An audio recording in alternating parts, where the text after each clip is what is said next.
big new policies on federal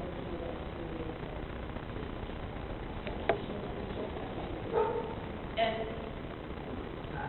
on the other questions, I guess my main point really is that it's related in a way. Some Americans aren't very politically knowledgeable, and they aren't very politically active. Many other Americans are. I wish more Americans were, but I also, we all wish for many things.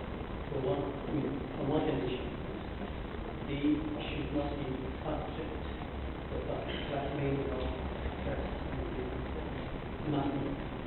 Because all the political ideas are shaped by money. But don't you think that's true? Yeah. Everywhere. Yeah. Don't you think that's true everywhere? Once outside this small town where everybody talks to each other. Well, these are issues, right? We should have another debate about this, the role of the press as well. But on top of that, I do think Americans are much more informed, much more energetic, much more involved politically this time than they have been before. To me, that's a good thing. I'm sorry, if they are so, why did they opt? Why did they opt for a man? George Walker Bush, who says that he is, the spokesman of God. I'm sorry, but spokesman of God, that's too naive and stupid for people who's practicing politics. He did it. I think I know which remarks he one time made talking to a journalist once that has been sort of turned into that. That was not his election campaign. But anyway, I don't want to. Let's not get into these people say about it.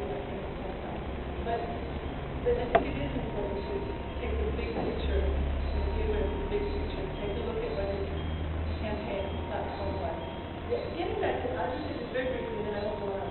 Getting back to the question of parties, I think you were saying that the parties are just arguing with each other.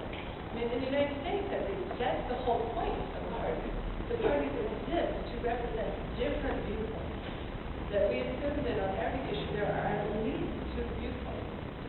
And the whole point of the parties is to figure out what the American viewpoints are and position themselves to kind of capture at least 50% of those people and their viewpoints. And that's how they're meant to have viewpoints.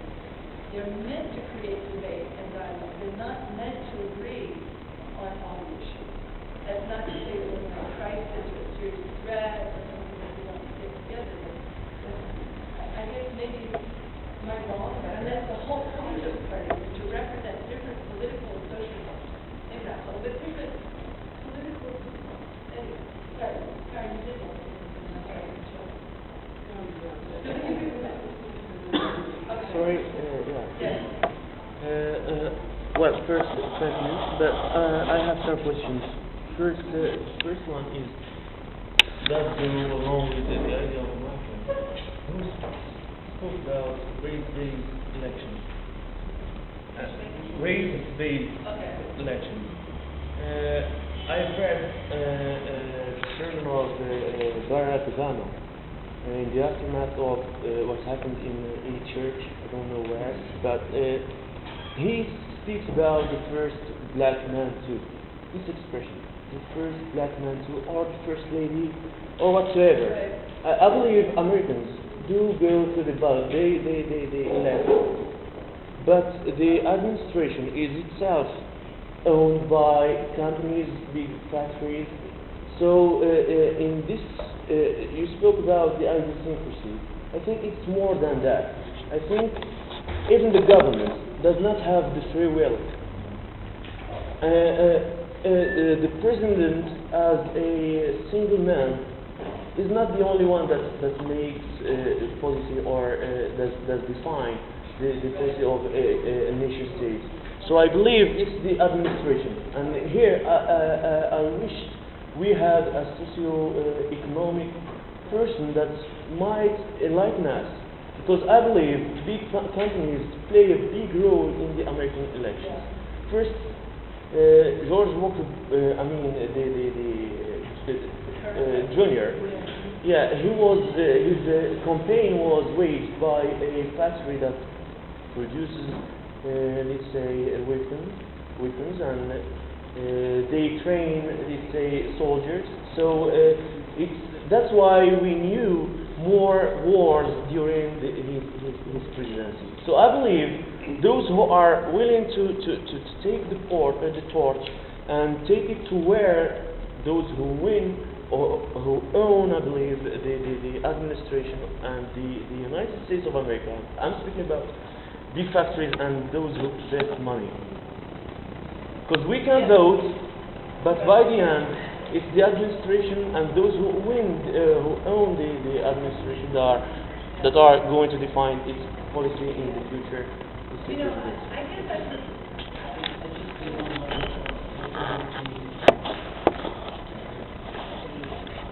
The name of the church. Yeah. The name of the church is Jews for Jesus. Yeah. Just Yeah, for Jesus.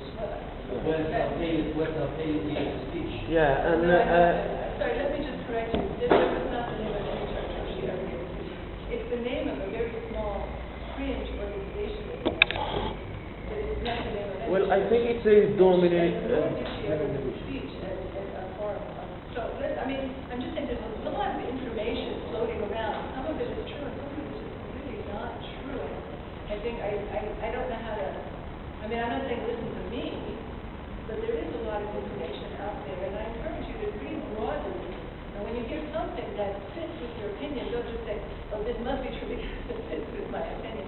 But try to read broadly and think broadly.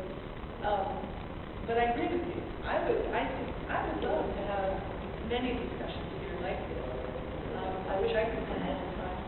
But I think you're absolutely right. The role of economics in politics is very important, and I'm not sure that people are really thinking about it. Let me just say, maybe this is too optimistic, but let me just say that I prefer to think that, of course, big companies, big business, organizations and people with a lot of money, of course they are going to be powerful in any society.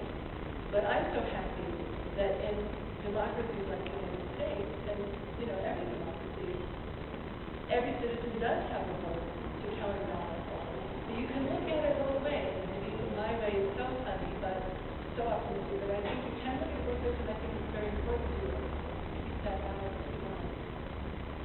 That's what we have at the end of the day. We have our vote, and no matter what what else of the influence and power and everything, at the end of the day, Americans are going to have to elect one or the other by the voting. yeah, but what